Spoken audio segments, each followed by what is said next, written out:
I'm Carol Baskin, and this is Cat Chat 43. And today with me is one of our interns, Lisa Horsborough.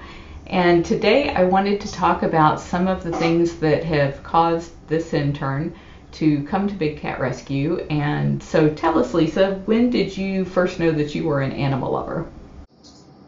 Well, pretty much my entire life, those animals. But I never realized I could career work with them or doing anything that I'm doing right now. So my dad used to push me and say, you have to go to uni, do something, and I eventually thought, well, the only thing I really want to do and work with is animals. So I started looking into it and realized that I could do a degree in zoology. So that's what I went to university for in England. And after my first year at university, I was off for about 5 months over the summer. And I decided that I wanted to actually do something for the summer. I didn't just want to waste it for 5 months, so I wanted to get some experience. After all the research I'd done, I realised that to get a job working with animals, you needed a lot of work experience. And most jobs generally ask for about 12 months worth of experience, so I thought I might as well start getting it whilst I had this time off over the summer. Well, that was really smart to do because a lot of times I think people will go through a lot of academic training and then they're competing with other people out there who already have both the academic training and the hands-on experience. So that shows me a lot of initiative on your part that you were doing that. Thank you. So when you were in your search for places to go to, how did you do that search? Was it internet, books, other people? It was mainly internet. I spoke, obviously being on a zoology degree, there was a lot of people who were interested in doing the same thing as well throughout that summer. So I kind of discussed things with that, but my main interest was going over to Africa. Tigers are my favourite animal, but I really wanted to go and get some work with lions. So I started doing some research, typing in obviously in Google and things like that to see what kind of volunteering experiences you could do over in South Africa. And let me tell you, there are hundreds of places that you can go to. Wow. I didn't realize there were that many. There's a lot, yeah. Most of them are generally run through like UK companies who do volunteering, gap year experiences and things like that. So I kind of was just looking through all of their different websites to see what kind of things you could do. They all had a range of different places you could go and track them in the wild, or you could go and actually work with them hands-on. So I had to decide which one I wanted to do, and obviously cost was an issue as well. They're quite expensive volunteering programs. So they actually charge you to come give your time there? To this day, I haven't found one in Africa where you can go to for free.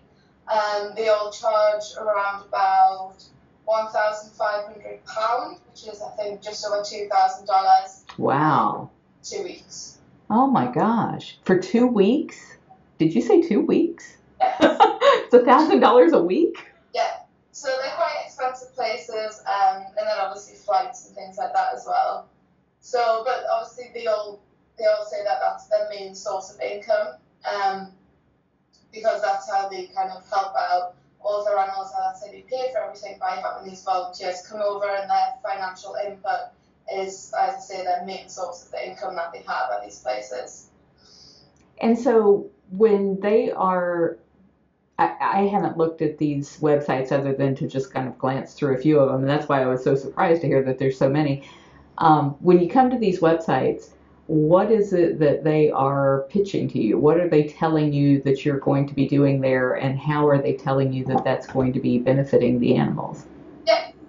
Well, the majority of I started looking at the ones where you could have hands-on contact with the animals, because like raising the cubs and things like that. Because obviously that sounds like a pretty amazing experience to have.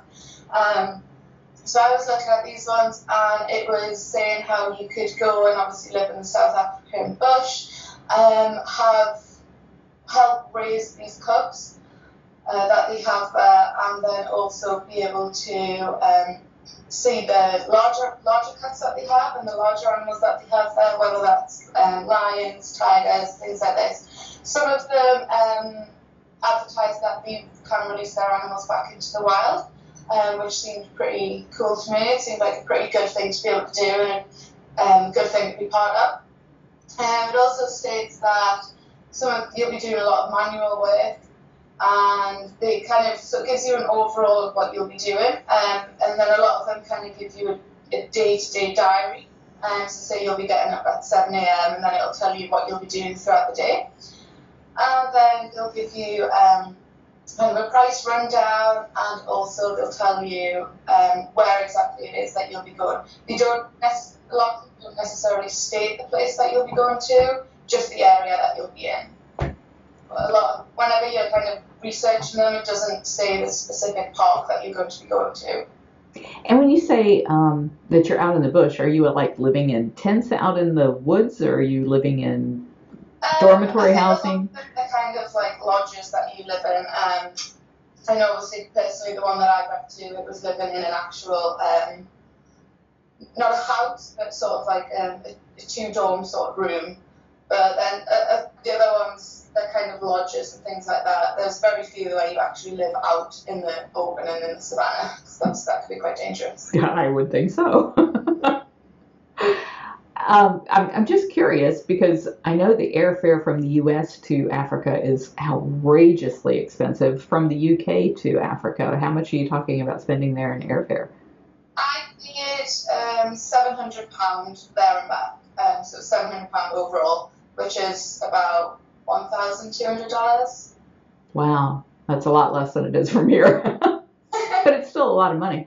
So when you decided on this place, what was it that you liked about it better than the other ones that you were looking at? I think what it offered, as in it was hand raising lion cubs. Like you were bottle feeding them, you were helping to obviously raise these cubs, and then they were doing. They advertised that they do research on the white lion, which it states is actually a subspecies of the lions, and that they want to try and make it so that people aren't inbreeding them together, that they want to find a new way of breeding these animals so that they don't have to be inbred to create the white lion. Wow. Okay, we'll talk about that a little bit more in a while. So tell me what it was like when you got there. Well, when I got there, I went through a kind of a volunteer gap year company. So I got to South Africa and I actually stayed in Pretoria for 2 days, first of all.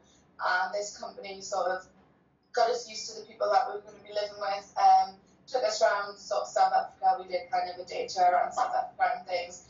And then on the second day, they took us to the project that we were going to be doing. And when we got there, they took us around. They showed us the cubs that they had, which were the bottle feeding cubs that we had to look after. I think at the time they had about 10 of them in there. They then took us and showed us what they call the gremlins. And these are about, I think they were 3 to 6 month old cubs that they had. And then they showed us where they kept a pack that they called the devils. I'm assuming this comes from their personality. Wow. And they were in an enclosure, and they showed us them, and they were just under 1-year-old lions. And then they took us around the reserve and showed us the kind of enclosures that they kept the larger, fully grown lions in, because they kept them in prides. They kind of had 1 or 2 males and then a group of females in these enclosures. And they also showed us, I think they had about 4 tigers. So they went and showed us those. They also had, I think it's a 260 hectare bush where they had giraffes, zebra, and different kinds of animals who were just out in the open. They kind of didn't really have much control over those. And then they showed us our housing as to where we were going to be living. Did they say why they had tigers? Not that I can remember. Seems kind of odd in Africa. To be honest, I can't remember the reason that they said why they had the tigers. They had 2 kind of adolescent tigers who I think were just under 1-year-old, and then they had 2 fully grown adult tigers, which were in a separate enclosure. And about how many people were in your group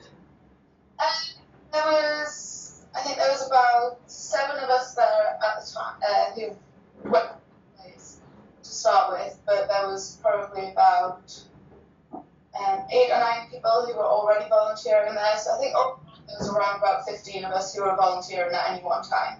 And were they all interns, or were the people that were already there like our volunteers who were there all the time, and then these interns just come in for the 2 weeks, or how does that work? They have staff who are there all the time. I think from what we could see, they probably had about 12 to 15 members of staff who ranged from obviously the owners of the place, people who worked in the offices, and then the rangers and the keepers who looked after the animals.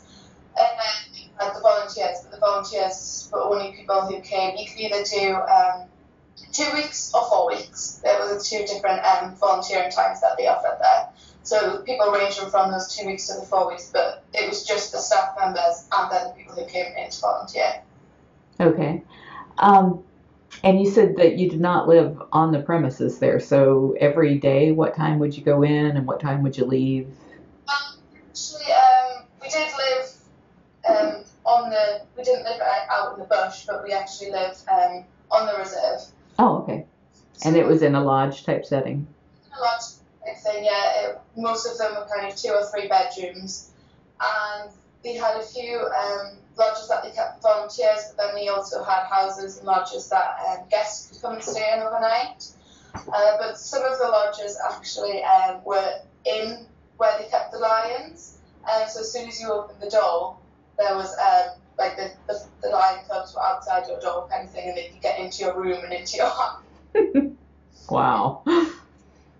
And the groups of lions that you said, the adult lions that were being kept together, were they being used for breeding? Yes, they were. They did breed there because they had a collection of white lions, which, as I said, they were trying to breed to get the white lions from. The research that I'd done states that they need, the research that they're doing is with the University of Pretoria, so in connection with that, and they say that they need at least 5 generations of the same lion to be able to do this research to try and find a way of producing the white lion, which they said was a subspecies of lion, in order to be able to create the white lion without having to inbreed it as much as what's being done at the minute. And do you know if they're looking to breed white lions, but obviously a lot of the cubs are not going to be white lions, do you know what happened to those cubs? Or I asked that question when I got there, and it was not answered as well as I would have liked it to have been.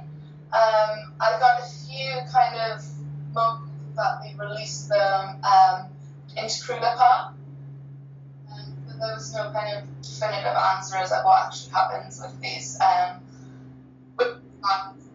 of wanted to, from what I read before I went there, the image that they gave across is that they keep their lions in prides and their enclosures so that they can release them out into the wild as a pride. And the audio was coming and going a little bit, but they were saying that these cubs would eventually end up in Kruger. They said that they'd released some of their lions. I think they'd released 6 of their lions into Kruger Park, but when I got there, they had over 100 lions. So. They had over 100 lions? Wow. From the cubs right up to the adults, yeah. Do you know how long this place had been in operation? I'm not 100% sure now. I'm always curious about that. Like here in the United States, we see this happen a lot where people breed cubs every year because people want to pay to play with cubs. And they just end up stockpiling all of these cubs year after year after year. And so you'll see if you look back through the census on their facilities that, you know, one year they had 4, and the next year they had 24, and the next year they had 104. And it's just like, you know, the charts when you don't spay your cat, you end up with these huge populations very quickly. Well, I know when I left, I think we had about 3 brand new litters of cubs just as I was leaving. So tell me, I'm sorry. That's just they were definitely obviously breeding that, and they had a lot because I think just before I left, as they were getting a large number of cubs, and I kind of asked them, I was like, do you ever sort of have a control on this? Because it seemed like there was just starting to be a large number of cubs, but they said they didn't. So. what was a typical day there like? So the typical day, we got up in the morning, went in, had breakfast. We got all of our meals were catered for, so we didn't have to pay for any food. So we went in, had breakfast, and then the days were split. You would either be in with the cubs for the day, and it would be your job to look after them, to bottle feed them, or you would be out with one of the rangers doing all the maintenance work that they need to do, cleaning out the enclosures, putting up fences, building roads, things like that. It would you'd kind of switch every day. So when we had to go and look after the cubs, so the guests, they would do tours throughout the day, and but the guests were actually allowed in with the baby cubs, so they could get their photos taken with the cubs that they had there as well. So it was our job to deal with the guests when they came in to see the cubs as well.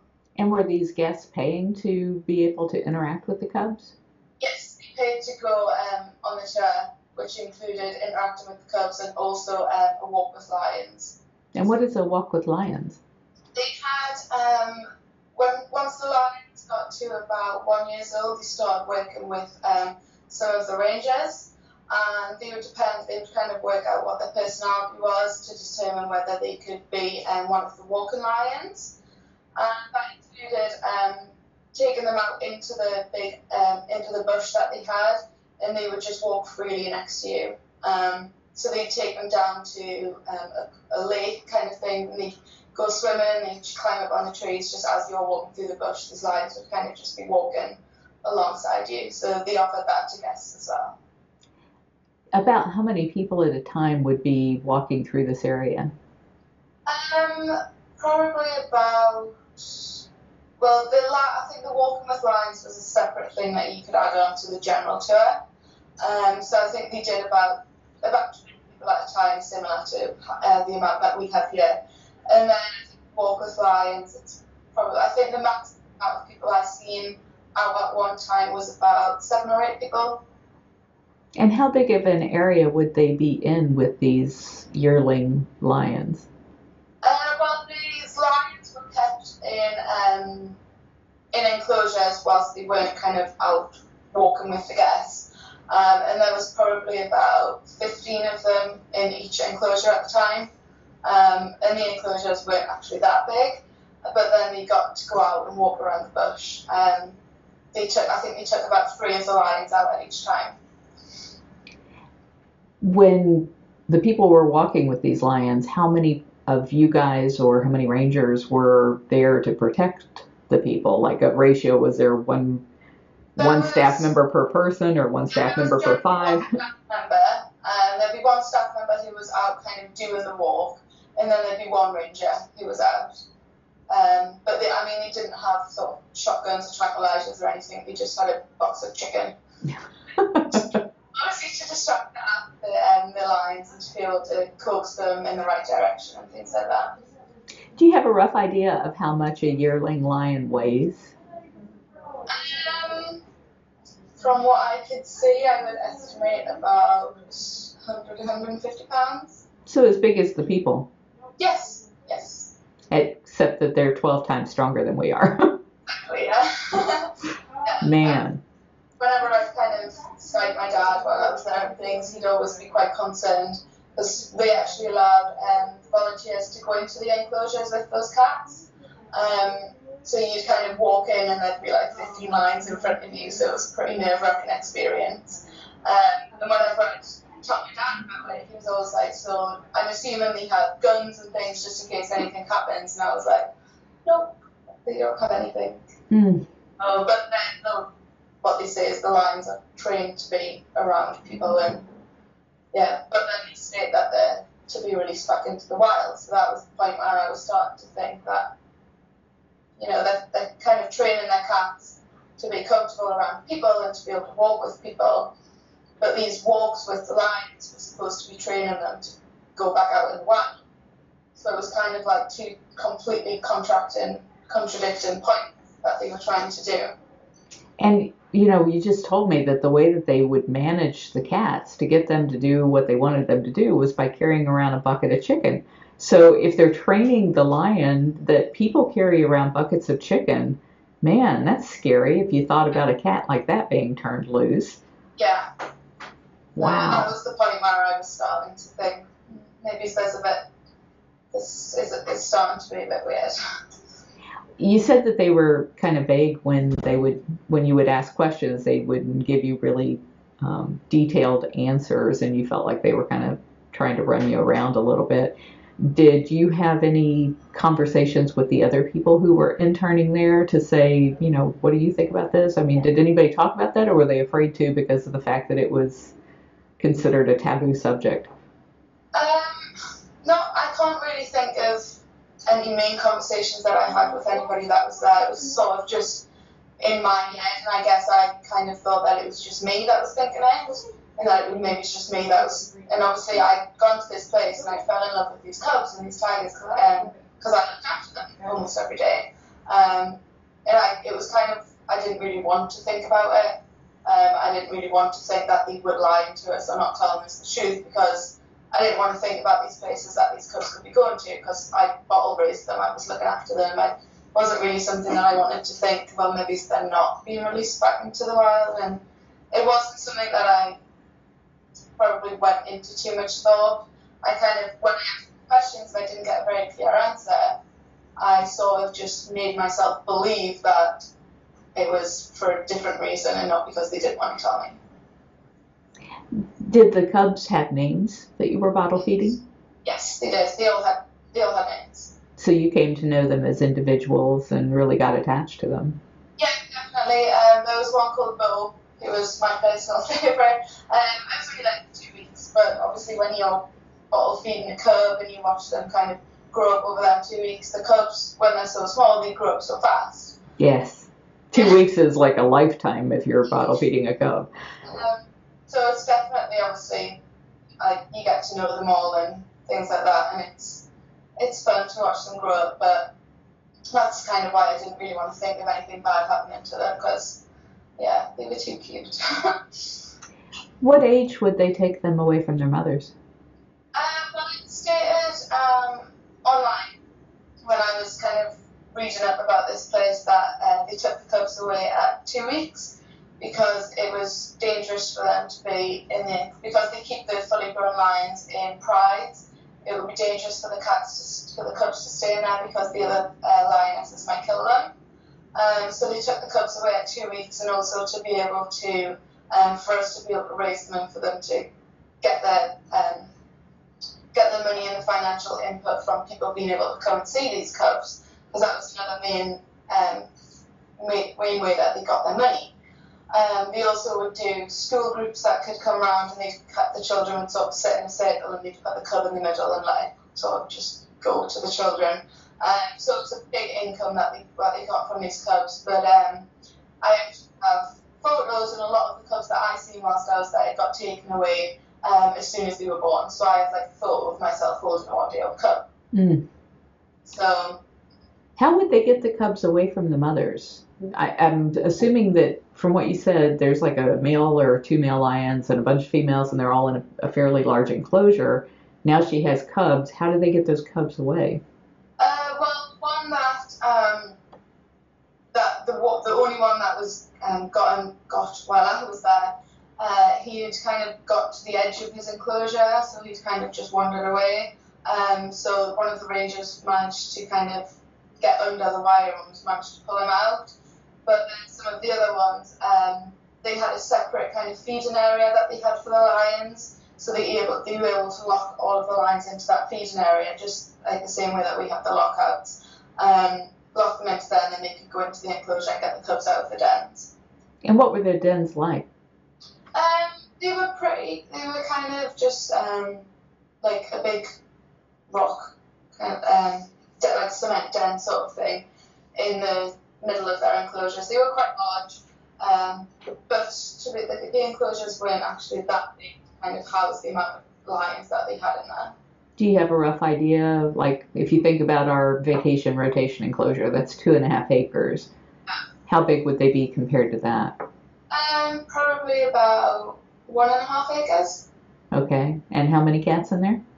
There would probably be about 6 or 7 in of the fully grown lions. that they had in their prides, but the lions that they kept for the walking lions, there was probably about 10 to 12 of them in an enclosure that I would say was about probably not even 1 acre. Wow. Yeah, they were really, really small enclosures that they kept those walking lions in. When you would bottle feed these cubs, about how many? I guess it depends on how old they are, but how old were the ones that you were bottle feeding, and how often were they being fed? They were, I think when I got there, the cubs that were in there were about 3 weeks old. So it was kind of from 3 to 5 weeks whilst I was feeding them. And they got fed, I think it was 4 times a day. They didn't get fed overnight. It was sort of just from about 8 o'clock in the morning to about 7 o'clock at night. Just when we'd be working with them. And they'd get fed, I think, 4 or 5 times a day. What kind of formula were they fed? They were fed, I'm not 100% sure, and obviously some formula that you can buy in South Africa, but it was specifically for cats. But then when we started to get a little bit older, they'd go on to cut up chicken.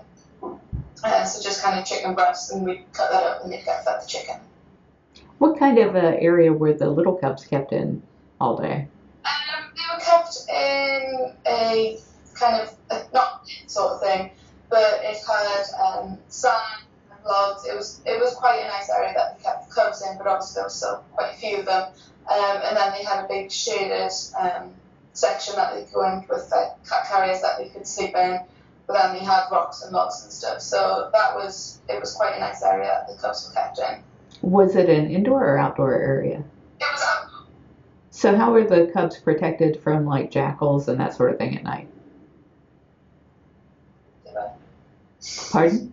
I guess they weren't. Oh, wow. It was all outdoor, and it was kind of a fence, I would say about 2 meters high, that surrounded that area. But that was all.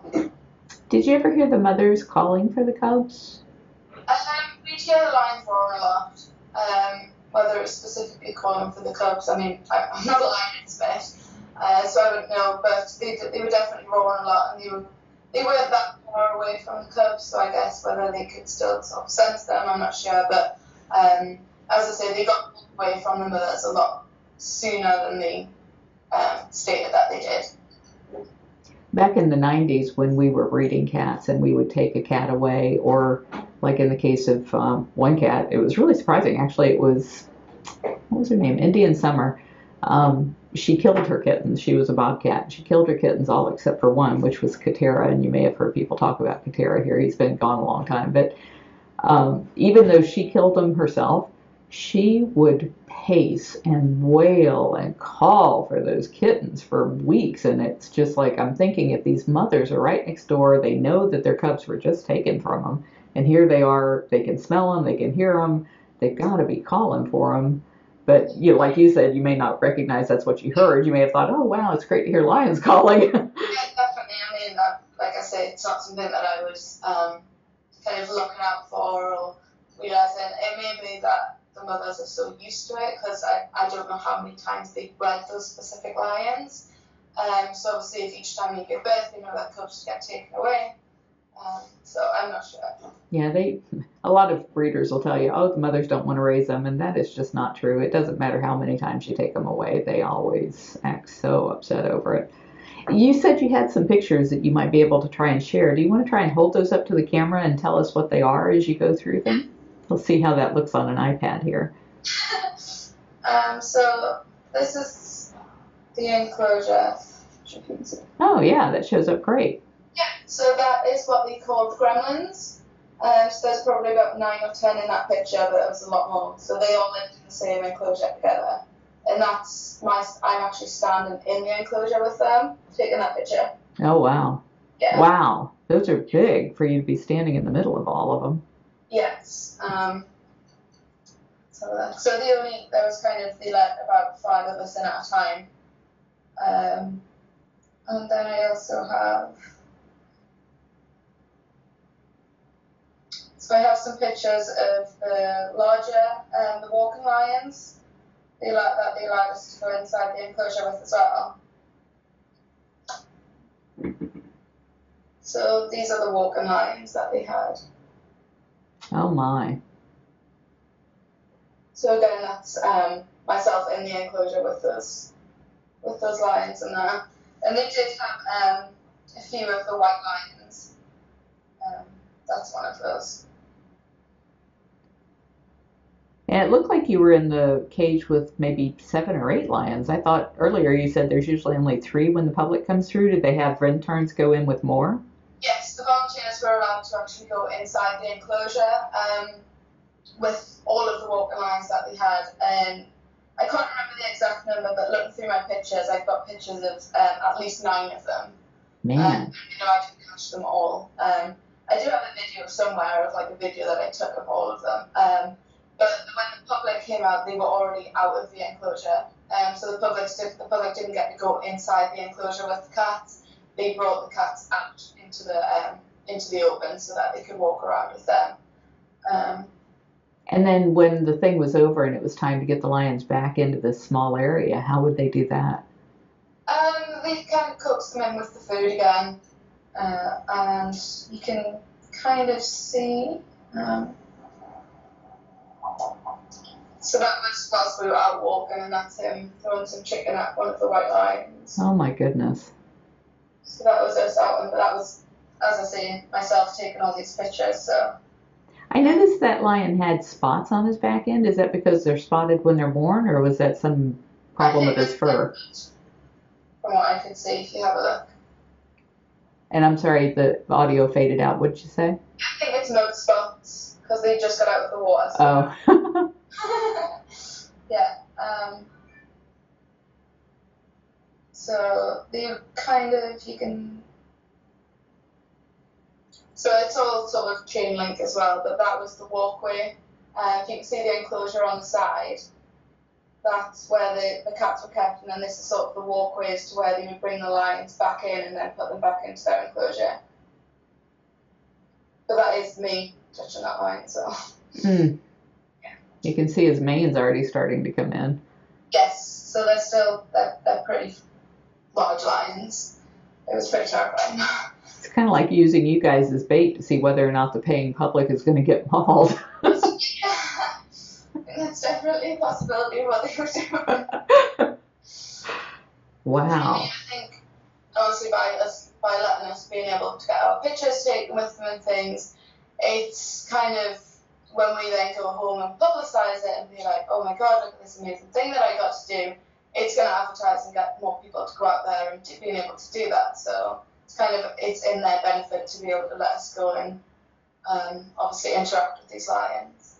And I'm sure that's true of all of these photo ops that they would allow for the public coming in and petting the cubs. Is people love that. Everybody wants to touch the wild. Everybody wants to have that once in a lifetime opportunity to have that close connection to something so majestic that we would never be able to touch in the wild if it were truly wild.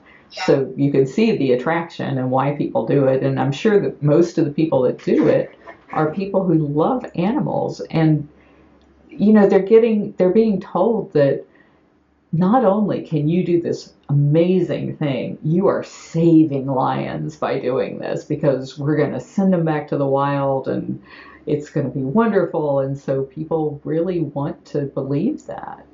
Yeah, I think that's definitely true. I mean, that's the reason I went out there in the first place, is because I got told that I could have this amazing experience and bottle raise these cubs and look after them, and then eventually be able to go back out into the wild. And they were doing all this fantastic research, and it's clearly just not true. So. And what's amazing to me is, I mean, here's an organization. It's been around for a while, obviously, because they built up to a number of over 100 cats. And they claim to be doing all of this research about how you can breed white lions without inbreeding them, which now you know is absolutely impossible. That's the only way you get white lions is through inbreeding. But it shows that they haven't done any research into it, or they have and they know that it's a lie. So what from the day that you left there, what did you do that enabled you to find out the truth? Well, I mean, it's pretty much only recently, or definitely since, yeah, to Big Cat Rescue. But I mean, afterwards, for a good year afterwards, I was like, oh, I was at this most amazing place. As I say, I kind of convinced myself that all the doubts and all the issues that I was having were not real, and that there was no reason for me to be having these. Because as I say, I made such a connection. Obviously, I got to know all of these cubs, and the people that I was there with had also gone back as well. And they'd taken pictures of Bo, the cub that I particularly fell in love with. She took pictures for me of like Bo when he was like a year old and stuff. So I kind of just put them to the back of my mind. But then back in September 2013, I came here to intern at Big Cat Rescue. And that's when I kind of started to learn the truth, especially about the white lions. Because obviously we have Siberia the white tiger. And I learned all about how it's all through inbreeding, and the fact that they try and state that the white lion is a subspecies when it's not. It's just a rarely occurring incident that happens in Kruger species of the lions. So finding that out was kind of like, well, if that's not true, how much of the other stuff isn't true? And then the March of Lions that we have coming up, I was on their Facebook page, and I noticed that somebody had actually wrote something about this place that I volunteered at. And I was like, my heart sank as I seen it. Oh. And I clicked on it and I read it and I was like, oh my God. So all the facts that I'd actually had were kind of confirmed. And then that was when I kind of started doing all the specific research and found out that it was actually just all not true. Wow. That had to be absolutely heartbreaking. Sorry. No, I can certainly appreciate that because, in my own history, I went through that same revelation when I was told early on when we were breeding these cats that it was the necessary thing to do, that you had to breed them in captivity to save them in the wild. And of course I wanted to save ocelots. Who wouldn't want to save ocelots? And so we bred them. And then when I found out none of these cats ever goes back to the wild, and there's just no reason to be breeding them for life in cages, I felt horrible about having bred these cats that now are living 20 years in cages. So I can't even imagine being duped into something where it's even worse, because those cubs probably face an even worse fate than living in cages where they're pampered by the volunteers every day. Yeah, so obviously when I was reading up about this place, and then if you just type in the name of it in Google, you get all the fantastic reviews that come up. The only way to actually find out the hard stuff and the bad stuff is to specifically type in sort of the place and then canned hunting or selling lions. Like, you have to specifically type it in to even get up any of the information for it, which I thought was really, really terrible. Because obviously if you're looking for information on this, I didn't even know about canned hunting until I came here to Big Cat Rescue. So obviously when I'm doing research to see if I can go and volunteer somewhere, I'm not going to be typing in to see whether they're part of that, because I don't know. So most people have never even heard the term canned hunting. I thought that was a really kind of bad part, is in if you're typing up to do research on a place, you should get the bad points and the good points, if there is any good points. But it was very detailed, and I had to go do a lot of research to actually start to find the bad stuff, which to me should personally be the first thing that pops up. And then also obviously with the March for Lions, there's apparently there's a picture going around from this place that I went to where they're actually dragging one of the lions back into their enclosure. It's kind of, from what I can see, it's going viral at the minute. And that's on the March for Lions Facebook page from the specific place that I went to, and sort of just seeing it, it's like, okay, it's obviously, and now the pictures that I have, as I was saying earlier, they were kind of, I was just taking them because it was the most amazing thing. But now I look back at them and I'm like, how did I not realize that when they have sort of 10, 15 lions in one tiny enclosure? And it's kind of all become a realization now that they're definitely being used for canned hunting. There's also something online that states that the owner of the place, he actually sold one of his lions to be somebody's pet, and the man was actually when he went in to see the lion, his wife actually got attacked by it. Mm. So there is an interview with him that states, I advised him to not go in. He'd owned lions as pets before, so I thought he'd be fine. But then it states that they don't sell their animals as pets, and they don't agree with canned hunting. I'm like, well, you obviously do if there's an interview with you saying that you sold this lion as a pet and the man got injured by it. Yes. Oh. So it's just now when I'm actually doing the proper research that I should have done, but I find out the truth about the place, which is heartbreaking.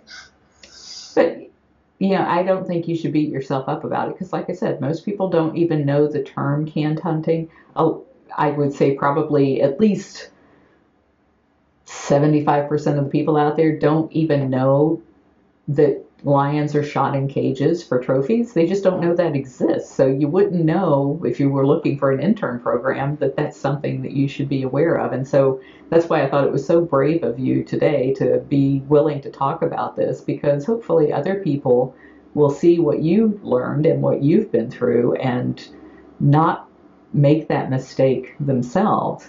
Yeah. I think it feels like being raped when these people have taken your money, they've taken your innocence and used it for something so vile and so evil, and there's not a thing that you can do about it other than to warn others. And I think that's just the worst thing that could have happened to you. So I really appreciate that you have been as strong through this as you have been. Yeah, well, obviously I wanted to try and get it out to people. The company I went through was a UK company, so that kind of makes it even worse, is that it's not just these South African places, it's all UK companies that are actually sending you out to these places. So that's why I want to kind of put it out there to them and say, like, please stop sending people to these horrible places, and try and educate people to do the correct research. You give me some fantastic advice. If they allow you to touch the animals, it's probably not a good place. Absolutely. I mean, that's the one thing that you can know for sure. There is a website called cannedlion.org, CANNEDLION.org, and that's run by Chris and Bev Mercer. And so over the years, I've had different interns who have said, I'm thinking about doing this internship out in South Africa. And as soon as they would say, so that I can send lions back to the wild, I'd say, you need to call Chris and Bev and find out whether or not this place is legit. And what I found is, over years and years and years of trying to find out, is there anybody over there that is legit? The fact of the matter is that there's not any place that allows you to have contact that's legit. Yeah. Any place that is allowing you to touch wild animals is part of this really horrid thing that is happening to these wild animals. And, I think they do it kind of like the zoos here do. The zoos say, in America, they say that we don't sell our offspring, our surplus animals, to the private sector. But what they do is they sell them to brokers who sell them to the private sector. So I think that probably a lot of these parks do the same thing. They say, oh no, we don't sell them into canned hunts, but they probably surplus them out to brokers who then sell them to the canned hunts, because there's nowhere for those cats to go. It's like you saw, there's just so many cats being born. You can't possibly house them all and take care of them all because your feeding bill and everything is just going up and up and up. So there's just no way that it can work. Yeah. So I think the best advice to anybody who wants to help with South African wildlife is to pick a facility that does not allow any kind of contact and that doesn't do any breeding. There's no reason to be breeding these cats in captivity.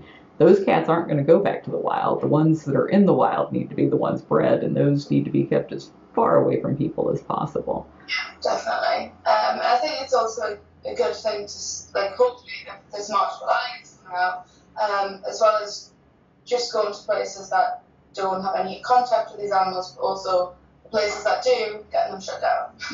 And obviously wanting to try and get it stopped. So hopefully this will help, and the big event coming up should help. And I want to try and get this out to as many people as possible, and hopefully stop it from happening again. Well, thank you so much, Lisa. Was somebody knocking on the door to feed the domestic cat kittens? Yeah. In case anybody wants to know why there are carriers behind Lisa, these are not lion cubs, these are domestic cat kittens.